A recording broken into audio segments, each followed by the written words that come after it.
Korea. So I need a topic. Comcast customer service. Scotland. Nothing about, I can't speak on Comcast customer experience.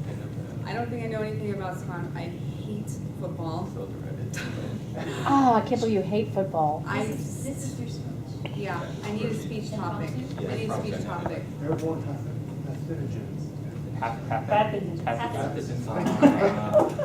Thank you. Airborne pathogens. Is it pathogen? Pathogens. Thank you all. Today, we face an epidemic. An epidemic that each of you needs to take seriously. Raise your hand if you've heard of SARS. Oh, yeah. Raise your hand if you've heard of Ebola. These are the dangers that face each and every one of us every moment. These are airborne pathogens.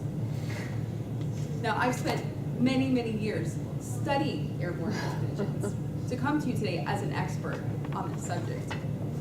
But how do you prepare yourself to conquer and defend yourself against airborne pathogens? Surveys show that people are terrified of Ebola. I personally am terrified of Ebola.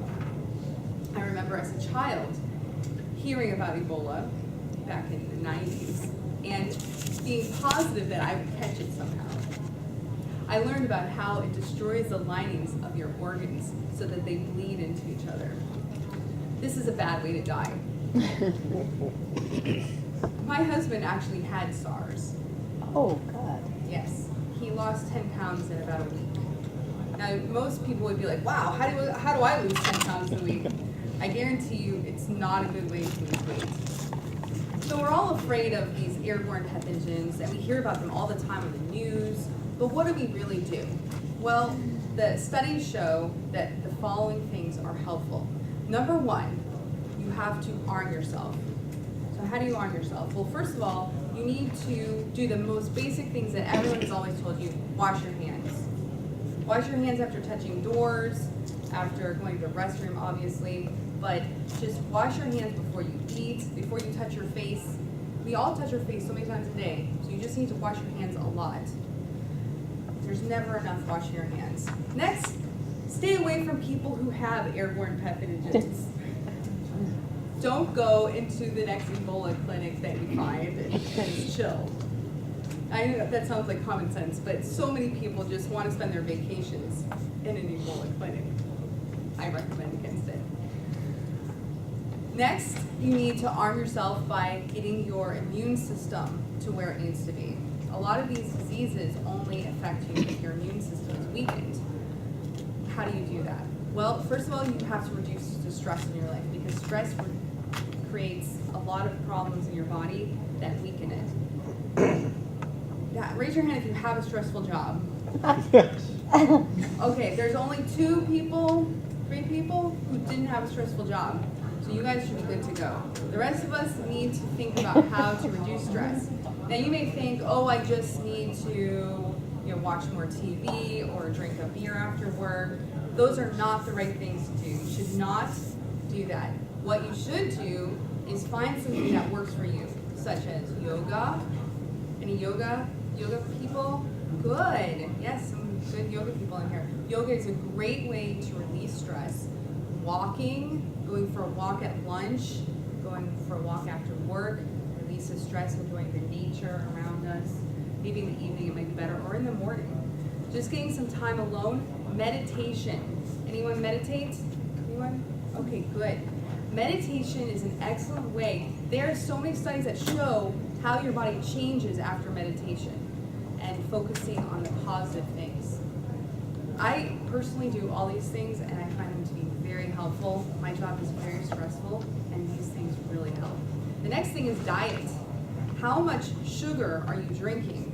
Sugar is a poison, and I'm sure you'll remember from my last speech how glucose in your body is causing inflammation, causing stress, actually creates cancer, heart disease, stroke. you should avoid all sugar at all times. Sugar never should be added to anything you're eating or drinking. And you need to read the labels because the labels, they put sugar in everything. There's so many mixes. Hamburger Helper probably has like a whole boatload of sugar in there. So make sure that you're not eating any sugar. And carbs, processed carbs, are also very poisonous for your body. And move throughout the day. This is back to my speech last time. If you're moving your body, if you're doing some squats, stretching out throughout the day, every 10 to 20 minutes, I hope you all had your timer set so that you're moving around and you're getting the sugar out of your bloodstream. Okay, so let's just review. We've talked about washing your hands. That's like basic, but sometimes people forget. I sit down to dinner or lunch with someone and they just start eating. I'm like, well, I'm going to go wash my hands because I just touched the door to get in here. I used my credit card to pay. I touched the money. You want to wash your hands first. And reducing the stress in your body by doing yoga, meditation, walking, stretching, and then we talked about diet. Make sure that you're avoiding sugar, avoiding processed foods. They always say shop around the outside of the grocery store. Don't go into the middle of the grocery store. Any of those products that are in cans, like beefaroni or I don't even know what that exists, macaroni and cheese, those things are poison for your body. Avoid them at all costs. And this way your immune system is going to be healthy and strong. So if you happen to run into some airborne pathogens, you shall have the strength to conquer it. So today I've given you some tools to combat an extraordinary, dangerous, scary, life-threatening event of getting SARS or Ebola, which is probably very likely, but maybe not, if you're careful and don't vacation inside of Ebola clinics. So I hope that I've given you all some good advice, and I would like to turn it back over to our Toastmaster.